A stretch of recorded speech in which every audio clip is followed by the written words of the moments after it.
Now, in solving systems equations, there's using elimination. There's really three moves that we can do to produce equivalent systems.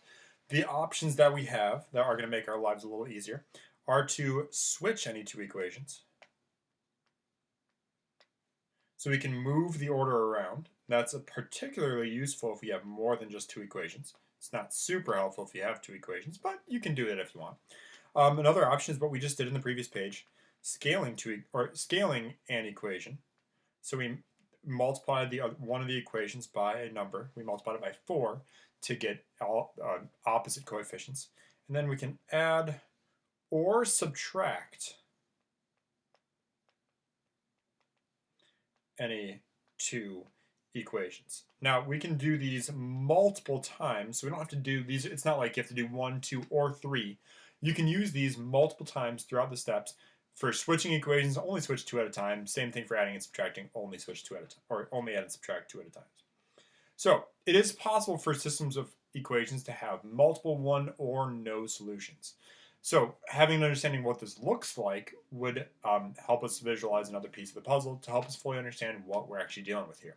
So if it has exactly one solution, that like an example of that would be like two lines intersecting. And the only way for two lines to intersect is if their slopes are not equal to each other. Sorry, waiting for the error server to catch up. You can also have infinitely many solutions. So we're going to say two lines coincide. They essentially are the same line. In order to do that, their slopes must be equal to each other. Sorry, waiting for error server to catch up again. And then no solution would be two lines that are parallel. And again, those also would have equal slopes. So we've got some different options. You can have one, infinitely many, or no solutions to a system of linear equations. Here's an example. We've got one down here. We've got 3x minus 5y equals 8, and 2x plus 5y equals 22. Well, this one's kind of nice because looking at our y's here, they already have opposite signs. So what we can do is just go ahead and add them together. So let's add these two equations together. So we got 3x plus 2x gives us 5x. The negative 5y plus 5y is going to cancel out the y's. So now we're just left with 8 plus 22 on the other side gives us 30. So to solve for x there, we're going to divide both sides by 5. And we end up with x equals 6. Not too bad. Now to solve for the y value, we're going to plug that back into the other equation, or plug it into one of our equations. Sorry, error server's still catching up. We have 3 times, I'm just going to use the first one, 3 times 6 minus 5y equals 8.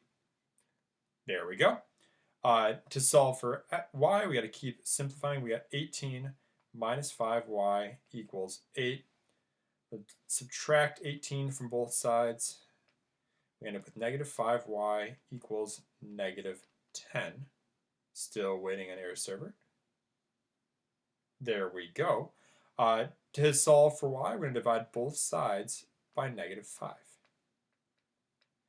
And we end up with y equals 2.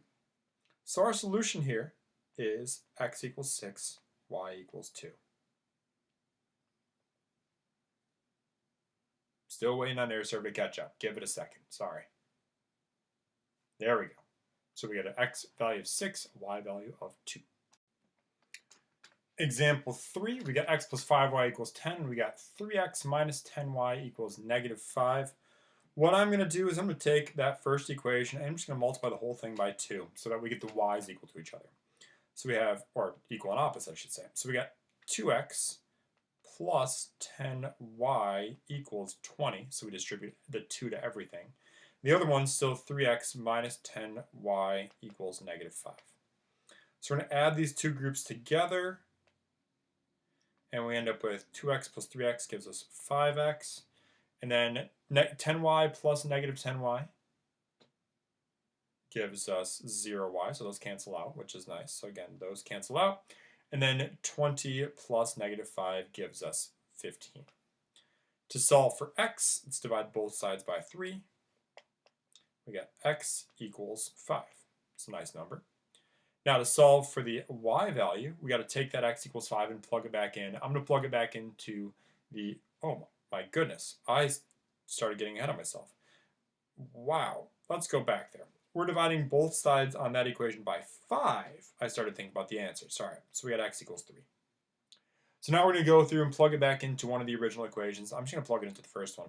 So we got 3 plus 5y equals 10. To solve for y, wait for air server to catch up.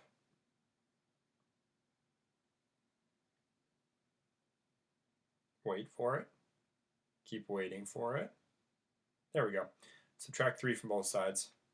We got 5y equals 7. Okay, so you can see this might not be the most ideal number, but hey, that's life. So divide both those sides by 5, and we end up with y equals 7 over 5. That's perfectly acceptable. So, waiting for our server to catch up again, we got an x coordinate of 3 and a y coordinate of 7 over 5. That's a perfectly acceptable way of writing that answer. If you want to go decimal form, since 7/5 is not the worst decimal you'll ever see, it's 3, 1.4. But I'm going to leave it as a fraction form. Wait for AirServe to write down the decimal form, and I'm going to move on to the next problem. Example 4 looks kind of like a pain in the butt. We got a lot of decimals, but you know what? We're going to make it work. So if you're dealing with a bunch of decimals, my advice is make them not decimals. So we got 0.5. Now, if it helps us to think about it in terms of like what the technical names the decimals are. So like 0.5 was 1/2. Woo, great, that's awesome. But it's also 5/10. 3.2 is 3 2/10. Same thing for the decimals in the next one. We got 0.2 or 2/10. We have 1 6/10. We have -3 6/10. So what I'm going to suggest you do for these is let's just multiply everything by 10. So that way we can get rid of the decimals. So when we multiply the first equation by 10, we got 5x plus 32y equals 90. For the second equation, we got 2x minus 16y equals -36.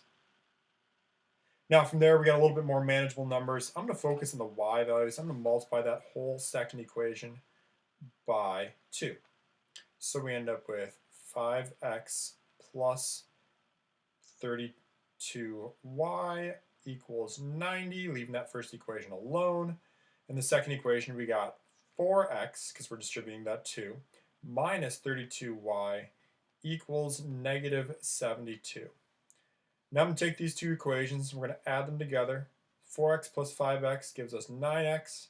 The 32y plus -32y cancel out. That's the whole point. Equals 90 plus -72 gives us a grand total of 18. To solve for y, or to solve for x, we're going to divide both sides by 9, and we end up with x equals 2. Not so bad. Now we got to plug into the other equation, or one of the original equations. I'm going to do one of the modified equations. So I'm going to do, well, which one do I want to do? Well, let's do the first one. We got 5 times 2 plus 32 times our y value, we don't know what that is yet, equals 90. We got 10 plus 32y equals 90. To solve for x, so scratch that, solve for y, we're going to subtract 10 from both sides. We got 32x equals 80. To solve, darn it, I switched the variable, my apologies. 32y equals 80. To solve for y, we're going to divide both sides by 32.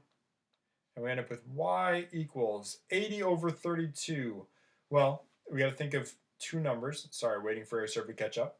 Two numbers you can divide both of those by. One number some of you might see right away is you can divide both of those by 8, which would give you 10 over 4. But then we could reduce that a little bit more and make it 5 over 2.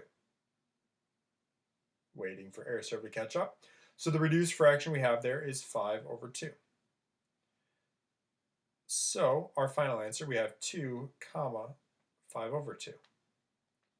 Put a box around it, we're done. Once it finishes loading, of course.